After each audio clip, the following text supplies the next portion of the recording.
ओम गणपत्याय नमः। ओम श्री गणेशाय नमः। ओम श्री दुर्गा दिव्ये नमः। ओम श्री दुर्गाये नमः। जय दुर्गा महारानी। ओम श्रीमद्देवी भागवत महापुराण प्रारंभ द्वितीय खंड। तुमे माता च पिता तुमेव बन्धुश्च सखा तुमेव विद्याद्रविणं तुमेव शर्मं देव। ओम नमस्ते निकाये नमः। ओम श्री दुर्गा दिव्ये नमः। ओम श्री दुर्गाये नमः। जय दुर्गा महारानी। अर्थाष्टमोध्याय। तुलसी के स्वप्न में शंखचूड़ का दर्शन। ब्रह्मा जी का शंखचूड़ तथा तुलसी के विवाह के लिए आदेश देना। श्री नारायण बोले, हे नारद, एक समय की बात है। विषध्वज की नव यौवन संपन्न कन्या तुलसी अत्यंत संतुष्ट तथा प्रसन्नचित होकर शयन कर रही थी। उसी समय कामदेव ने उस पर अपने 5 बाण चला दिए। पुष्प तथा चंदन से अनुदीप्त अंगों वाली वह कन्या कामदेव के पुष्प बाण से परिपृप्त हो गई। उसका सारा अंग पुलकित हो उठा। उनके शरीर में कपी होने लगी। उनकी आंखें लाल हो गई। वो क्षण भर में सूख जाती थी, क्षण भर में मूर्छित हो जाती थी, पुनः क्षण भर में उद्विग्न हो उठती थी और फिर क्षण भर में सुखदायक तंद्रा से युक्त हो जाती थी। वो क्षण भर में उत्पत्त हो जाती थी और फिर तुरंत प्रसन्न हो जाती थी। क्षण भर में सचेत हो जाती थी और क्षण भर में विषादग्रस्त हो जाती थी। वो कभी सैया से उठती थी, कभी क्षण भर में पास में ही टहलती हुई, क्षण भर में उद्योग पूर्वक घूमती हुई और क्षण भर में बैठती हुई दिखाई पड़ती थी। फिर क्षण भर में ही अत्यंत उद्विग्न होकर अपनी शैया पर पुनः सो जाती थी। पुष्प तथा चंदन से सुसज्जित सैया उससे कांटों जैसे लगने लगी। दिव्य सुख तथा सुंदर फल अथवा जल उसके लिए विस्तृत हो गए और उनका अपना भवन बिल के समान, कोमल शरीर के कोमल वस्त्र अग्नि के समान तथा मस्तक का सिंदूर दुखदायी वरण के समान लगने लगा। थोड़ी देर में नंदरा के अवस्था में उस साध्वी तुलसी ने सुंदर वेश धारण किए हुए, अपने सभी अंगों से चंदन लगाए हुए तथा रत्न आभूषण से सुंदर युवा अवस्था वाले मुस्कान युक्त तथा परम रसिक पुरुष को देखा। माला से सुशोभित हुए युवक उसके मुख कमल का पान करने के लिए उसकी ओर आ रहा था।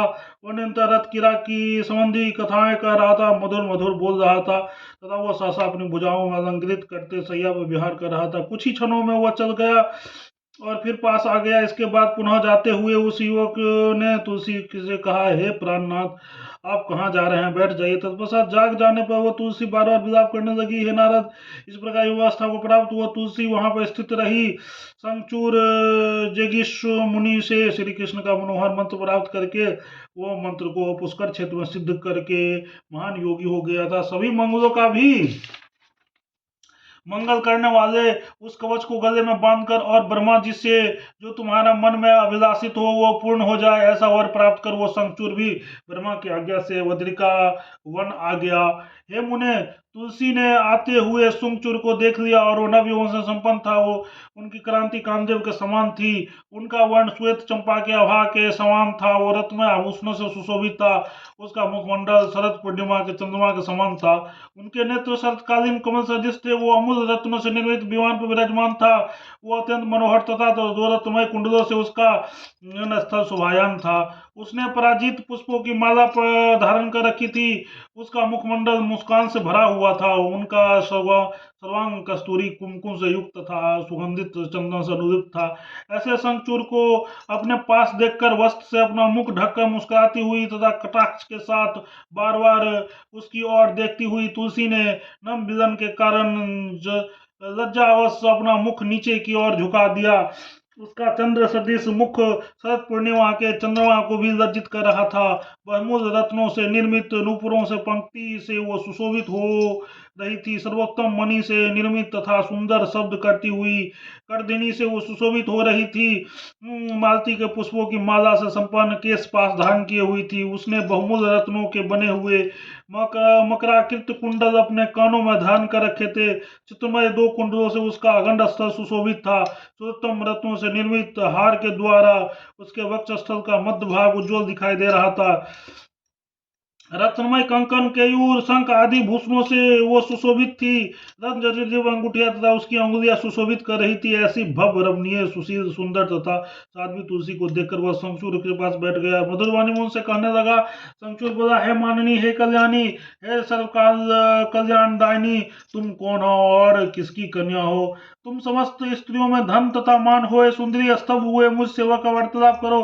शंखचूड़ का यह वचन सुनकर सुंदर नेत्रवाली तथा कामयुक्त तुलसी उस काम पीड़ित शंखचूड़ से मुस्कुराते हुए नीचे कर मुख झुकाकर कहने लगी। तुलसी बोली, मैं धर्मध्वज की पुत्री हूँ और इस तपोवन में तपस्या करने के निमित्त एक तपस्विनी के रूप में रह रही हूँ। आप कौन है?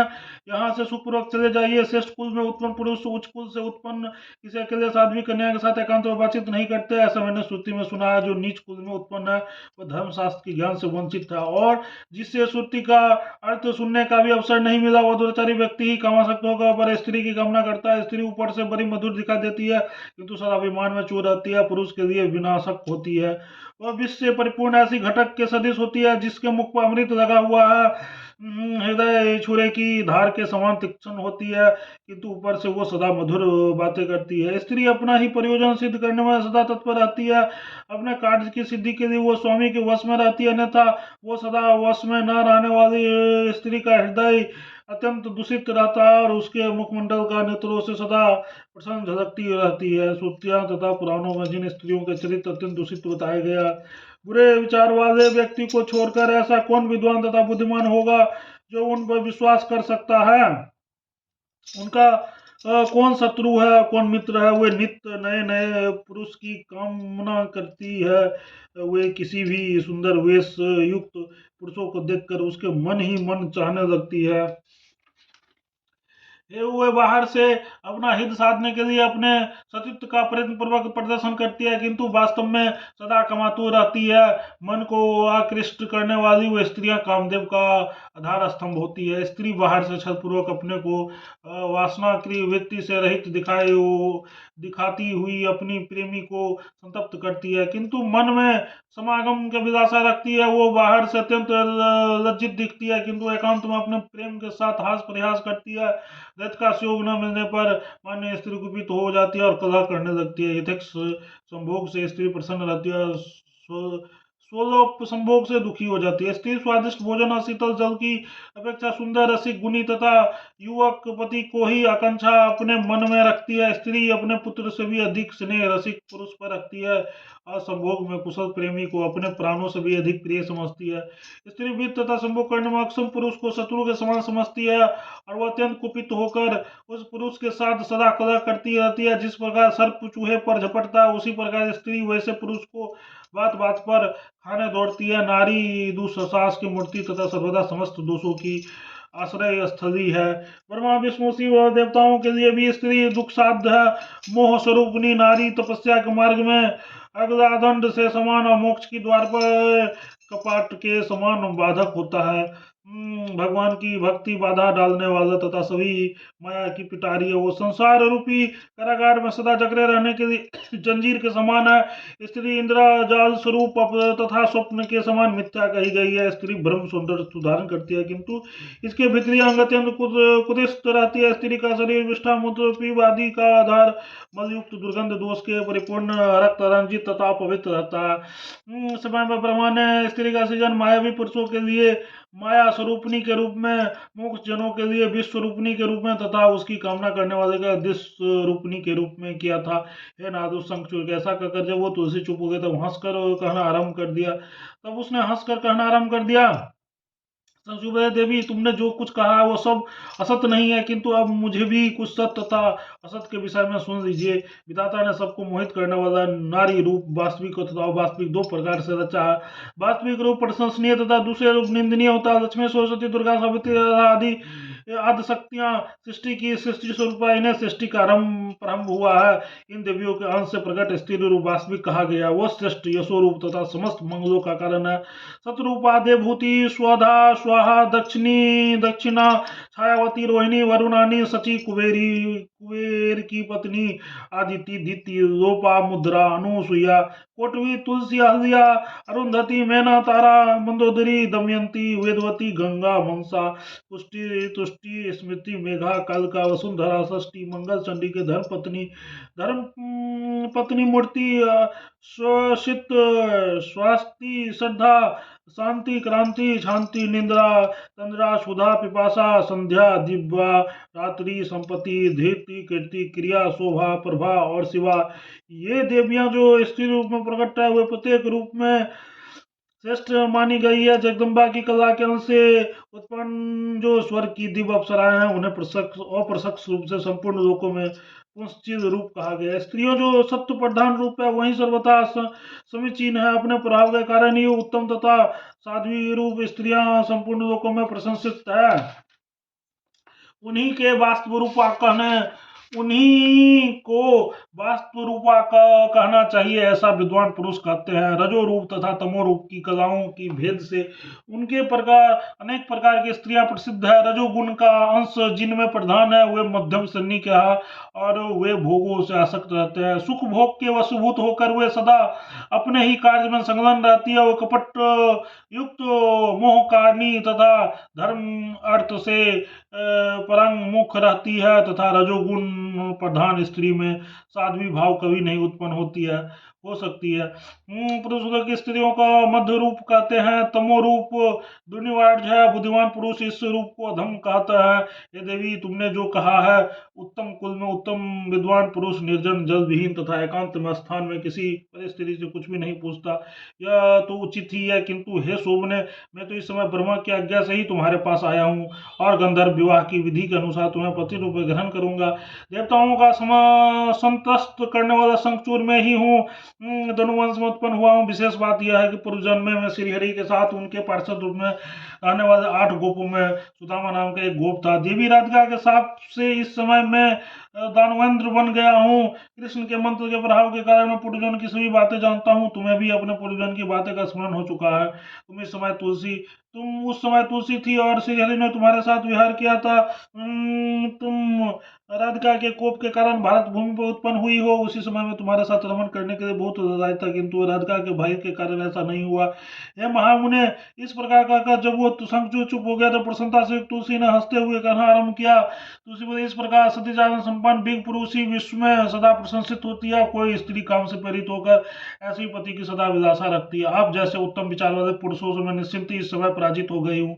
निंदनीय तथा अपवित्र पुरुष तो वो होता है जो स्त्री के द्वारा जीत लिया जाता है। पितृगण, देवता और बांधव, ये सब लोग स्त्री के द्वारा पराभूत व्यक्ति की निंदा करते हैं तथा माता पिता एवं भ्राता भी स्त्री जीत मनुष्य की मन ही मन निंदा करते रहते हैं। शास्त्रों में भीत है, पूर्व जन्म तथा मृत्यु जनित सोचों से ब्राह्मण 10 दिनों में, क्षत्रिय 12 दिनों में, वैश्य 15 दिनों में तथा शूद्र 1 मास वर्ण संकर अपने मातृ कुल परंपरा के आचार के अनुसार शुद्ध हो जाते हैं। किंतु स्त्री के पराजित व्यक्ति सर्वदा अपवित्र रहता है और चिता दहन के काल में ही वह शुद्ध होता है। स्त्री जित मनुष्य के पितर उसके द्वारा प्रदत्त पिंड तथा तर्पण को इच्छा पूर्वक ग्रहण नहीं करते और देवता भी उसके द्वारा अर्पित पुष्प जल आदि को स्वीकार नहीं करते हैं।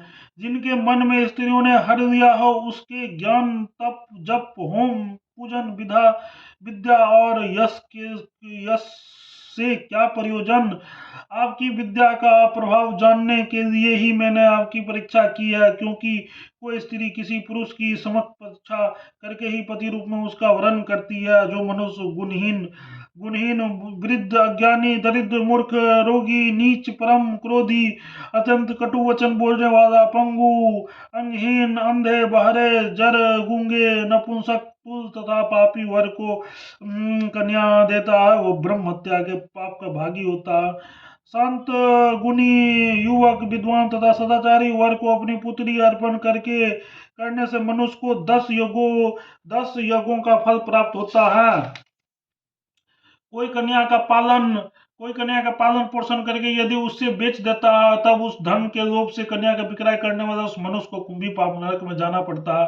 वहां पर वो पापी भोजन के रूप में कन्या के मल मूत्र का ही भक्षण करता है। 14 इंद्रियों के स्थित पर्यंत कीड़े तथा कौवे उसे नोचते रहते हैं, तो वह फिर से जन्म प्राप्त करता है, अनेक रोगों से ग्रस्त रहता है। वो दिन रात मांस ढोता है और मांस विक्रय करता है, निश्चित है। तपोनोदी इस प्रकार देवी तुलसी चुप हो गई। ब्रह्मा ब्रह्मा बोले, हे शंखचूड़, तुम इसके साथ हो, क्या बातचीत कर रहे हो? गंधर्व विवाह की विधि के अनुसार तुम इसे स्वीकार कर लो, क्योंकि तुम पुरुषों में रत्न हो और यह साध्वी तुलसी भी स्त्रियों में रत्न है।